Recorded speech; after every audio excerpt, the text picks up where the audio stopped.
हे निश्चित माहिती असण्याचं असेल तर नक्की मला सांगा. आपण तिथं 8, 10, 15, 20 किती पालक जाऊन बघू.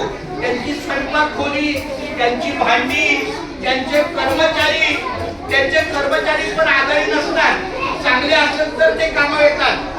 ते जर समजा कामाचे असतील, त्यांना काही जखम झाली असेल तर ते कामं थांबवतात. तर अशा पद्धतीनं आज तुम्हाला या गोष्टीचं ज्ञान दिलं जात आहे की आपण आपल्या परिसरामध्ये जेवढे बाह्य पदार्थ प्राप्त होतात ते आपल्या मुलाला देऊ नये. आरोग्यासाठी ते योग्य नाहीये, अडचणीचे आहे.